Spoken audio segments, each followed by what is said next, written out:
Listen, all right? I know what you're gonna say. Really, Calvin? Okay, what am I gonna say? You're gonna say I'm not trying hard enough, I'm probably gambling and betting against myself, and I was a waste of a fantasy draft pick. Yeah, you're pretty spot on. You just forgot the... Fair, but I just want to tell you, you're the one that's stupid. Excuse me? Yeah, you and all the fantasy owners. You saw one video of me running fast in training camp and decided that I should be a third-round pick after not playing for a year and a half. How is that my fault? Well, I mean, you can't.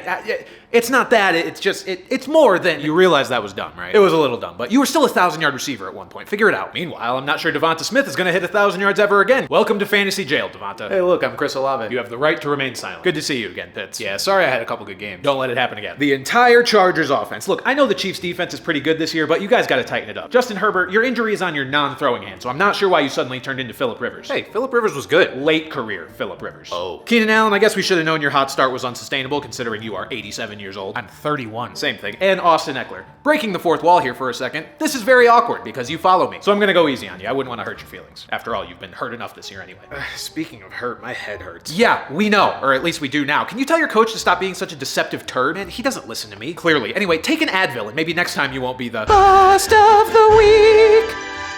I didn't like that. No one does. Tua and Mostert. Crazy what happens when you can't run around defenders like they're traffic cones, huh? You guys play one real team and go from the greatest show on turf to the 2008 Detroit Lions. Maybe Dan Orlovsky will come play for you. Now, ladies and gentlemen, we have a truly rare appearance today. Cooper Kupp is joining us. Hey, Cooper is here because the Rams finally have another good receiver, so he can't just target hog his way to a good stat line every week. Didn't you say last week Puka Nacua was a fluke? Don't point out my inconsistencies. By the way, you definitely don't deserve to be called Hollywood anymore after being here for 2 straight weeks. Your name should be a much sadder, more depressing location, like Cleveland Brown. Oh, I get it now. That's why their franchise is so depressing. Would you look at that? We're 4-2. How depressing can we be? Very, when your season ultimately amounts to nothing and all you have is Mr. Touchy-Feely and his billion-dollar contract. And last but not least, we've got a couple running backs. Aaron Jones, congrats on being the only running back all year to not completely torch the Broncos defense. Maybe we can line up an even softer defense for you next week. Try and schedule one of the local Pee Wee teams or something. And Josh Jacobs. I'm convinced that if your mother's life was on the line and the only way you could save her was by rushing for more than 80 yards, that poor woman would just start picking out headstones.